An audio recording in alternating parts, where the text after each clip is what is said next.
JBN, we keep you informed. I am Michelle Jones. Hi guys, welcome to our new feature. The week that was October 23 to 29. In this feature, we'll be looking at the major headlines of the week. Gangster's 12-year sentence quashed by Court of Appeal. The Court of Appeal on Friday quashed a 12-year sentence that was imposed on Westmoreland gangster Lindell Powell, who had committed 2 murders. Instead, it imposed life sentences for each of the 2 counts, with a stipulation that he serves 24 years and 7 months before being eligible for parole. Justice Bertram Morrison had sentenced Paul to 12 years on both counts and ordered that he served 10 years before becoming parolable. Now, this same judge on Friday sentenced another murderer, 33-year-old Kevin Kelly, to 10 years in prison for killing 67-year-old Yvonne Hamilton and her dogs in Glades District in Caymanas Bay, St. Catherine in June 2020. The state prosecutor, however, appealed to Paul's sentence and secured a win in his first use of the 2021 law that gives the prosecution a right to appeal sentences and acquittals. Llewellyn, in challenging the sentence, had argued that it was unduly lenient and inappropriate.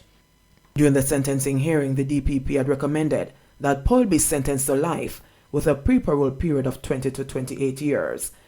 So our learned judge, Justice Bertram Morrison, had sentenced Paul to 12 years for the taking of 2 lives.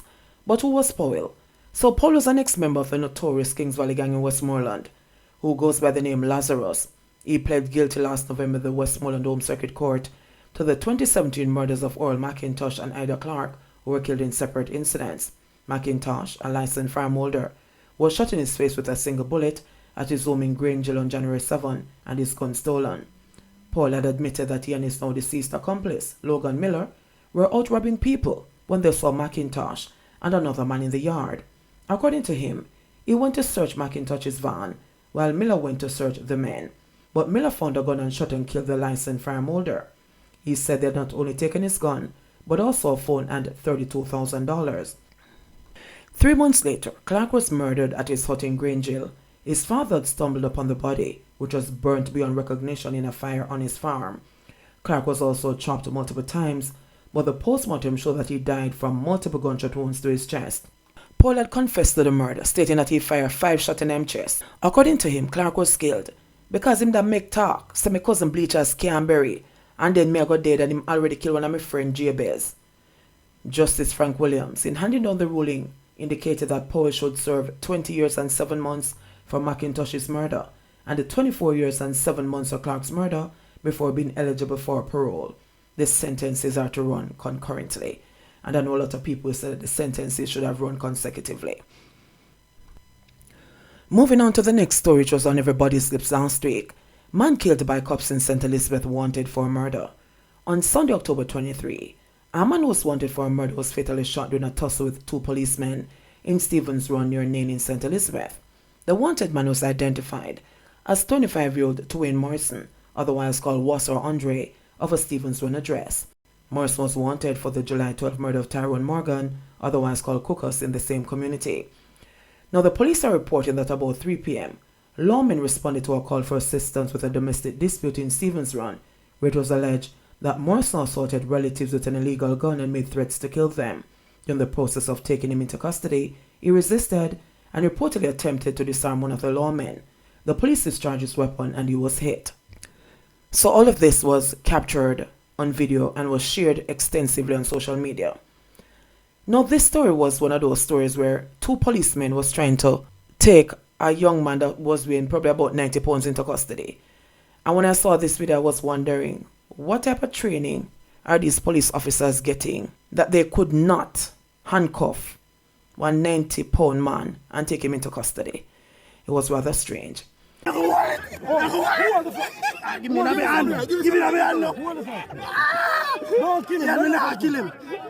Anyway, he was taken to hospital after he was shot and he was pronounced dead. Both officers are receiving treatment for multiple injuries sustained during the altercation, including a broken wrist and several bite wounds inflicted by the now deceased. And for the persons who saw the video, somebody was there crying out to him, telling him to behave. But of course, man a bad man ma take talk.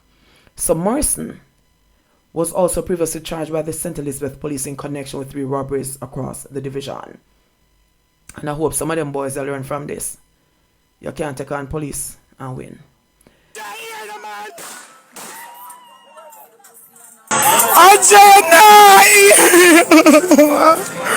Officer John was sorry, me I tell you. Next story.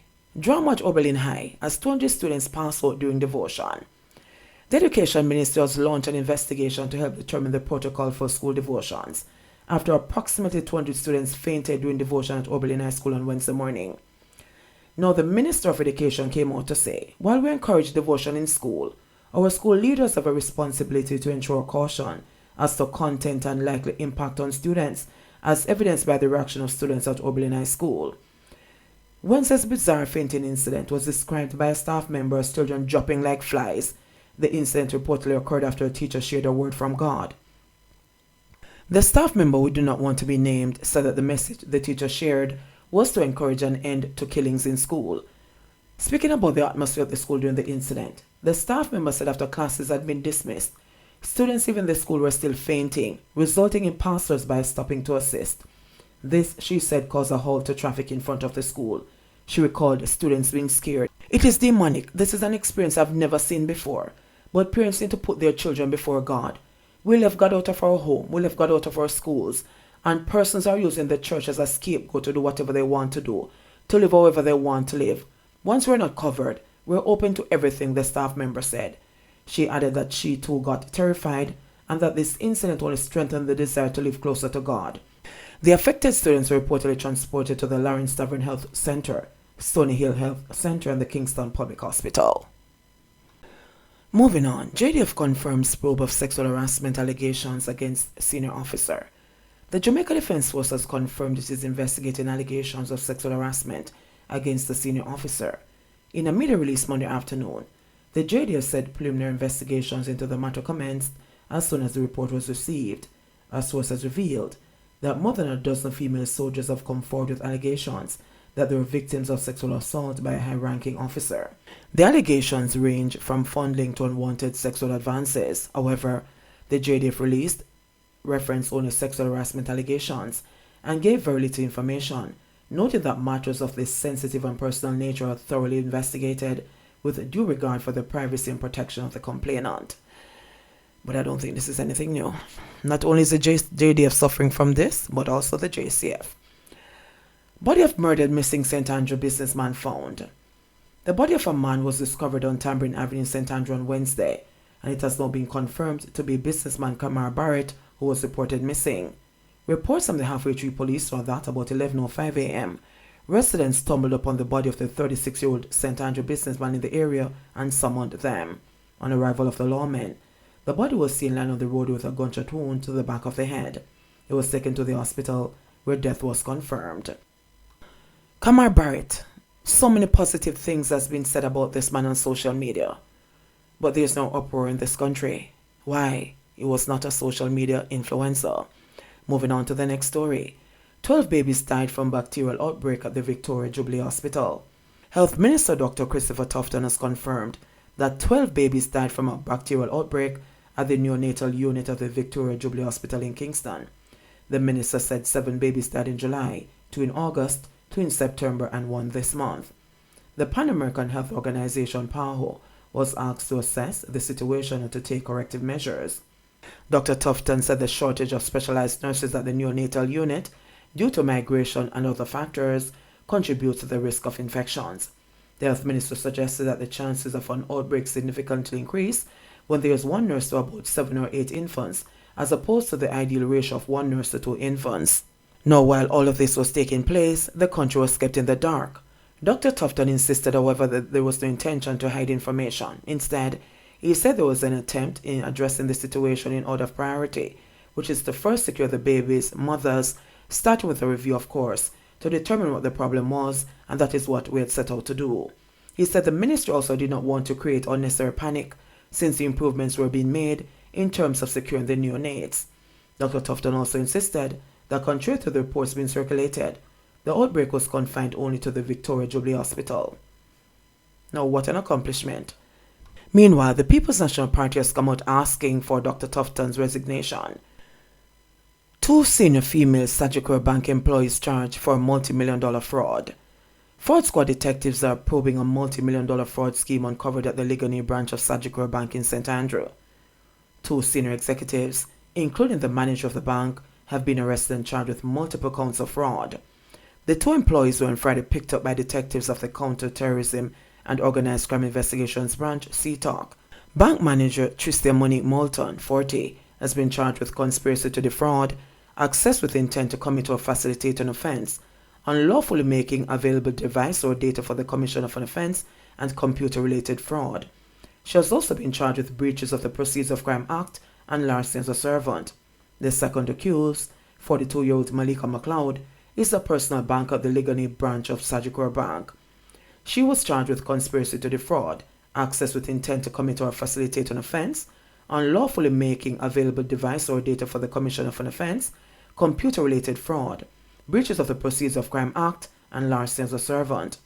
It is alleged that over the period August 22 to October 2022, the two women, in their senior capacities at the bank, conspired and defrauded the U.S. foreign currency accounts of about 6 Sagicor customers of an undetermined sum of money. It is further alleged that the accused women created fraudulent accounts in the customers' names, then transferred funds from the legitimate accounts to the fake accounts, and thereafter stole the funds.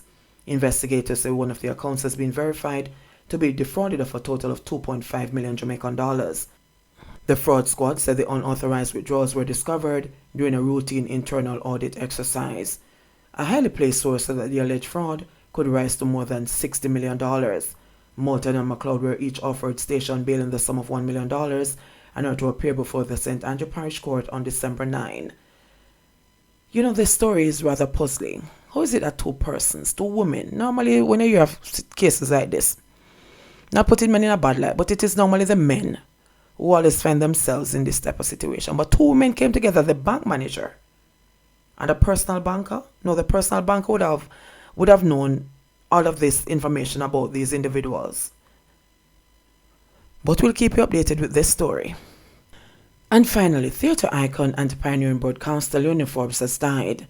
Theatre icon and pioneering voice in Jamaican television and radio, Leonie Forbes passed away on Tuesday, October 25. She was 85.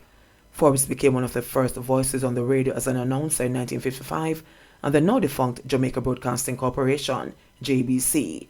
Forbes also worked on scripts of the British Broadcasting Corporation's Caribbean service. Forbes has played leading roles in 12 pantomimes and has acted in plays such as See Mama, The Rope on the Cross, and Old Story Time. She has also appeared in films such as Children of Babylon, Club Paradise, and Milk and Honey. Forbes is a mother of 4 children. Among the many awards received by Forbes over the years was the Order of Distinction Officer Class, Government of Jamaica, 1980. Okay guys, so tell us what you think about the major stories of this week. Let us discuss. And remember, like, subscribe, share, and tell a friend. JBN, we keep you informed.